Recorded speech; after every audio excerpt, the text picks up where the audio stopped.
12 তারিখ দেখা যাবে শেষ হাসি কে হাসে। না না, খোদার কসম, আখিরাতে হাসরের মাঠে দেখা যাবে শেষ হাসিটা কে হাসে। আল্লাহ বারবার কোরআনুল কারীমের মধ্যে বলছে, বান্দা শেষ হাসিটা মুত্তাকির, ওয়াল আকিবাতু লিল মুত্তাকিন। এই যে কোরআনের আয়াত, এই কথা আল্লাহ বারবার বলছে, ফাসবির ইন্নাল আকিবাতা লিল মুত্তাকিন। আল্লাহ বলছে, বন্ধু একটু সবর করেন, আমি আল্লাহ বললাম শুভ পরিণাম, উত্তম পরিণতি মুত্তাকিদের জন্য। শেষ হাসি মুত্তাকি হাসবে। ফালিয়াউমাল্লাযীনা আমানু মিনাল কুফফারি ইয়াদহাকুন। কোরআন শরীফের আয়াত। আল্লাহ বলে, সেদিন হাসরের দিন আমার সমস্ত ঈমানদার বান্দা বেঈমান কাফের নাফরমানদেরকে দেখে হাসবে। জি, আল্লাহ তাআলা বলেন, ফালিয়াউমাল্লাযীনা আমানু, সেদিন কিয়ামতের দিন নাফরমান পাপীদেরকে দেখে ঈমানদার হাসবে। ইয়াদহাকুন মানে হাসবে, হাসবে আর বলবে, ডাক দিয়া বলবে বেঈমানকে, হাল সুযিবাল কুফফারু মা কানু ইয়াফআলুন। এই ছেলে, নিষেধ করলাম না বাবা, ফাজলামি করো কেন? আবার হাসে। ঠিক আছে তো, হাল সুযিবাল কুফফারু মা কানু ইয়াফআলুন। কোরআন শরীফ আছে, ঈমানদার সেদিন ডাক দিয়ে বলবে, কি খবর বেঈমান, যা করেছিলে দুনিয়ায় তার বিনিময় পেলে তো? এখন কেমন লাগতেছে? এক এক লাথি ফেরেশতার কেমন লাগতেছে? জাহান্নামের এক এক আগুন কেমন লাগতেছে? খোদার কসম, এটা কোরআন শরীফের আয়াত। সেদিন ডাকবে।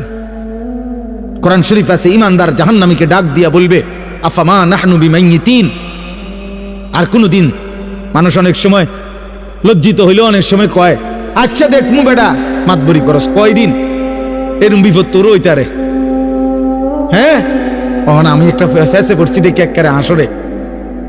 তো আল্লাহ তাআলা বলেন, ঈমানদার জান্নাতি বান্দা সেদিন বেঈমানের দুঃখ কষ্ট যন্ত্রণা লজ্জা অপমান আরো বাড়ায় দিবে, এই কথা বইলা যে দোস্ত আর কোনোদিন তোরও মৃত্যু হবে না, আমারও মৃত্যু হবে না, আমার সুখও আর শেষ হবে না, তোর কষ্ট আর কোনোদিন শেষ হবে না। আফামা নাহনু বিমাইয়িতিন। আল্লাহ তাআলা বলছেন, ফাত্তালা ফারাআহু ফি সাওয়াইল জাহিম। প্রত্যেকটা ঈমানদার জান্নাতি তার পরিচিত জাহান্নামীদেরকে সরাসরি জান্নাত থেকে বসেই জাহান্নামে দেখবে আযাবের মধ্যে হাবুডুবু খাচ্ছে। কোন মানুষের জন্য এটা বড় অপমান যে পিঠা খাইলে খাইছি আর কি, তে দেখ খেলে লোকা, আয় হায় হায় হায়, তে তো আমার পরিচিত, তে তো এলাকাত গিয়া কইয়া দিব, তে তো বলে ফেলবে। এটার মানুষের লজ্জা বাড়ায় দেয়, কষ্ট বাড়ায় দেয়, যন্ত্রণা বাড়ায় দেয়। ঈমানদার দেখবে তাকায়া, ঈমানদার গল্প করবে। কোরআন শরীফে আছে, গল্প করবে ঈমানদার একজন আরেকজনকে শোনাবে। ওয়া আকবালা বা'দুহুম আলা বা'দিন ইয়াতাসাআলুন। এক জান্নাতি আরেক জান্নাতীকে মুখোমুখি হয়ে গল্প করবে আর বলবে, অমুক অমুক দুনিয়াতে আমার পরিচিত ছিল, যারা আমাকে বলতো আখিরাত হবে না, যারা আমাকে বলতো নাফরমানি আর অশ্লীলতার অসভ্যতার মধ্যে ডুবে থাকতে, আমি আল্লাহর রহমতে তাদের কথা না শুনে আল্লাহর গোলামি করে গেছি। আল্লাহ বলবেন, হাল আনতুম মুত্তালিউন, তোমার সেই নাফরমান বন্ধু তাদেরকে দেখবা? ফাত্তালা ফারাআহু ফি সাওয়াইল জাহিম। আল্লাহ বলে, সেদিন ঈমানদার জান্নাতি বান্দাকে আল্লাহ তাআলা ওই জাহান্নামী নাফরমান পরিচিতদেরকে দেখাবে যে দেখো তাদের পরিণতি কি হয়েছে। তোমার এলাকার মদখোরের কি অবস্থা, খবর নাও, দেখো দেখো, তুমি দেখো তোমার এলাকার নেশাখোরের অবস্থা কি, দেখো তোমার এলাকার ওই চরিত্রহীন লম্পট যুবকের হালাত দেখো, যে মনে করছে চুলের, আমাদের কিছু ছেলে দেখবেন শুধু এই চুলটা বাম দিকে ফিরাইতে পারে এমনি, এই এতটুকুর কারণে কেউ তাকে কিছু বলে না, সে এটাকে অনেক কিছু মনে করে।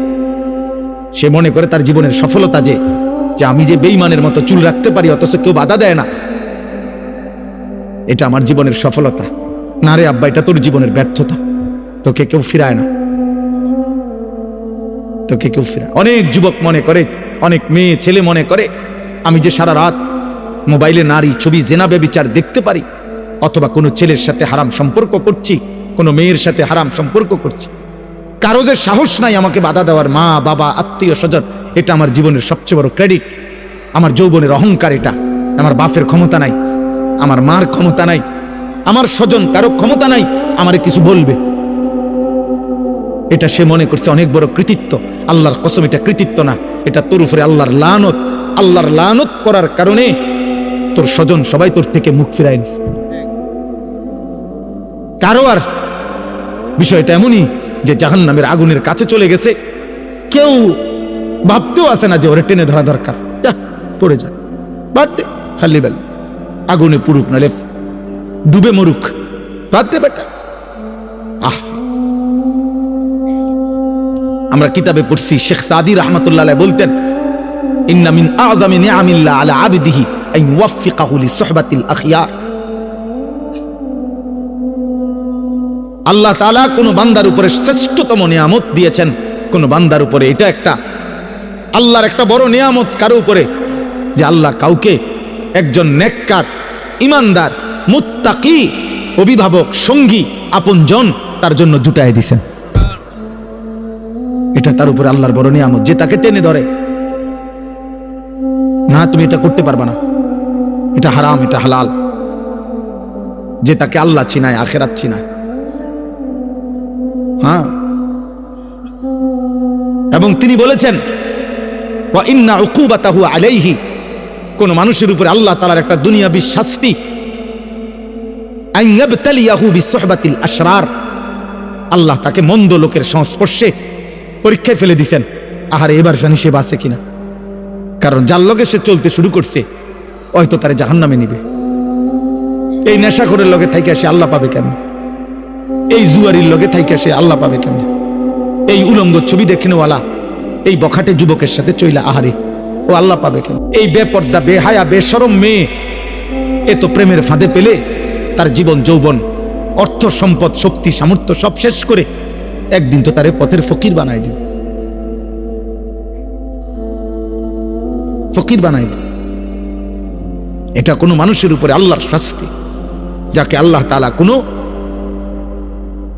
মন্দ লোকের সংস্পর্শে পরীক্ষায় ফেলে দিছে। আন ইয়াবতালিয়াহু বিসুহবাতিল আশরার।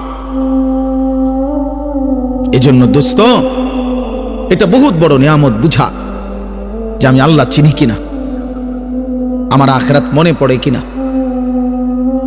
24 ঘন্টায় যার কখনো আল্লাহর কথা মনে পড়ে না, এ তোর কেমন জীবন বেটা? তুই কিসের মুসলমান বেটা?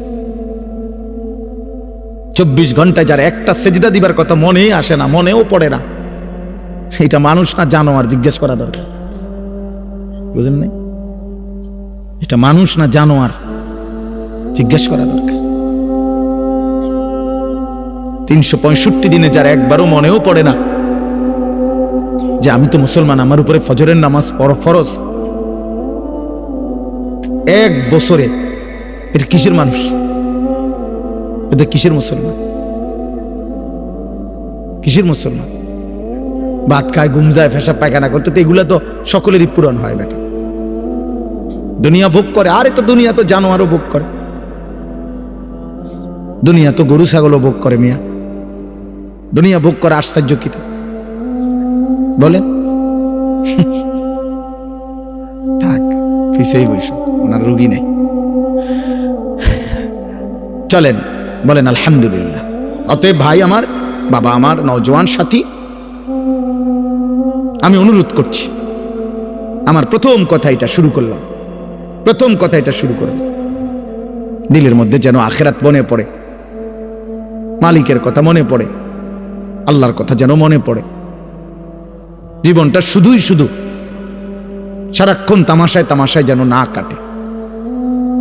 আল্লাহ তাআলা কোরআনুল কারীমের মধ্যে এটা বলছেন, বান্দা, ইয ক্বালা লাহু কওমুহু লা তাফরাহ ইন্নাল্লাহা লা ইউহিব্বুল ফারিহিন। অহংকার করো না বান্দা, আল্লাহ অহংকারীকে পছন্দ করেন। ওয়ালা তামশি ফিল আরদি মারাহা, জমিনে অহংকার গর্ব করে চলো না। ইন্নাকা লান তাখরিকাল আরদা ওয়া লান তাবলুগাল জিবালা তুলা। আল্লাহ বলে, বান্দা বড়াই করো না, যত বড় গর্বই করো না কেন, অহংকার করে তুমি পায়ের তালু দিয়ে কিংবা বুট জুতার শক্ত জুতা দিয়েও তো এই জমিন ফাটাইতে পারতা না, আর মাথা উঁচা করে ঘাট লম্বা করে তো পাহাড়ের সমান উচ্চতায় পৌঁছতে পারতা না। অহংকার করো কেন? এক বুজুর্গ এক যুবককে আল্লাহর পথে চলতে বলছিলেন। আর ওই যুবক বলছিল, আপনি চিনেন আমি কে? হাল তারিফুনি, আপনি চিনেন আমাকে, আমি কে? কথা বলে। তখন ওই আল্লাহর প্রিয় বান্দা বলছে, হ্যাঁ যুবক, আমি তোকে চিনি, আমি তোর পরিচয় বলতেছি, শোন। আউয়ালুকা নুতফাতুন কাদিরা, তোর শুরু হলো দুর্গন্ধময়, বিশ্রী দুর্গন্ধময় নাপাক এক ফোঁটা বীর্য।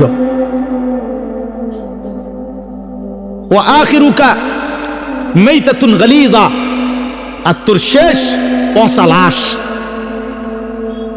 ওয়া বাইনা যালিকা তাহমিলুল আযরা, আর মাঝখানে হায়াতের এই সময়টুকু তুই পেটে বহন করছিস কিছু পায়খানা। এই হলো তোর পরিচয়। কিসের অহংকার করছিস বেটা?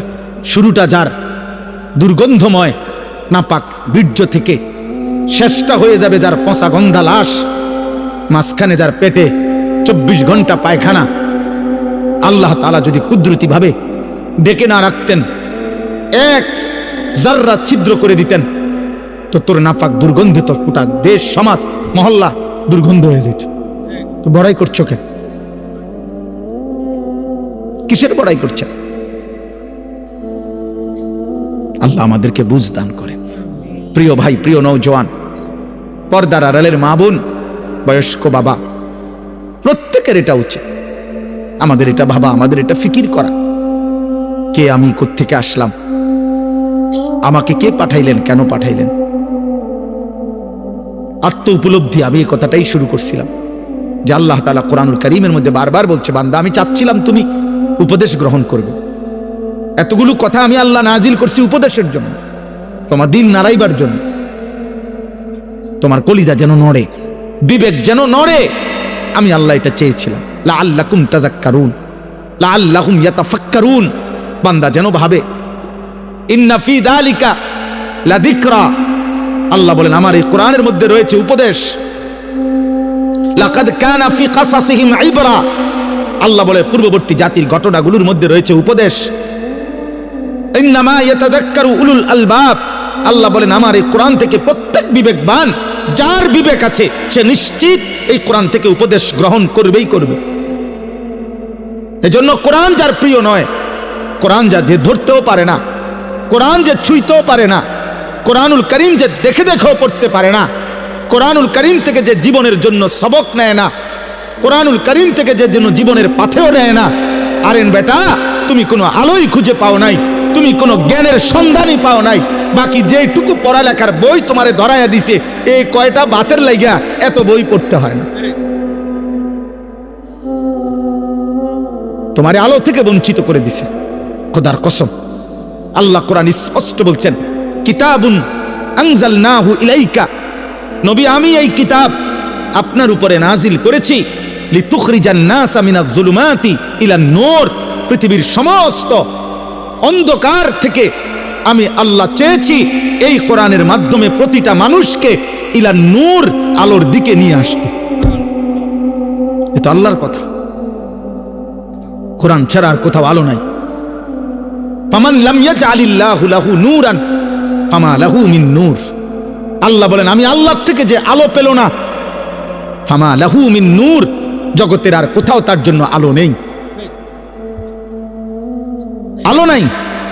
আল্লাহ তাআলা বলছে সমস্ত নাফরমান আল্লাহ বলা, আমি আল্লাহ থেকে বঞ্চিত জীবন, কোরআন থেকে বঞ্চিত জীবনের যা কাজ, যে যা করছে সবটা হচ্ছে কাসারাবিম বিকিয়া, ওই মরিচিকার মতো, যে মরিচিকা দূর থেকে তাকাইলে পিচ ডালা রাস্তায় প্রখর রৌদ্রের মধ্যে যদি দূর থেকে তাকায় মনে হয় ও এখানে পানি থই থই করছে, কিন্তু দৌড়াইয়া যখন কাছে যায়, হাত্তা ইজা জাআহু লাম ইয়াজিদহু শাইআ, কাছে গিয়ে দেখে পানি বলতে কিছুই নাই, ধোঁকা, মরিচিকা। আল্লাহ বলেন আমাকে বাদ দিয়ে, আমার কালামকে বাদ দিয়ে, খোদার কসম বাকি সব মরিচিকা, ধোঁকা ধোঁকা ধোঁকা বেটা, ধোঁকা বেটা। কোরআন বাদ দিয়ে যা কিছু অর্জন করলা ধোঁকা। কাসারাবিম বিকিয়া, আরো বলি আল্লাহ বলছে কারামাদিন ইশতাদ্দাত বিহির রিহু ফি ইয়াউমিন আসিফ, আল্লাহ বলেন আমাকে বাদ দিয়ে, আমার কালাম, আমার বন্ধুর সুন্নাহ, এটাকে বাদ দিয়ে যে যা গ্রহণ করলো, যে যত নাফরমানি করলো, আহা আল্লাহ বলে সে যেন তার অর্জনটা কেমন, ওই ছাইয়ের স্তূপের মতো।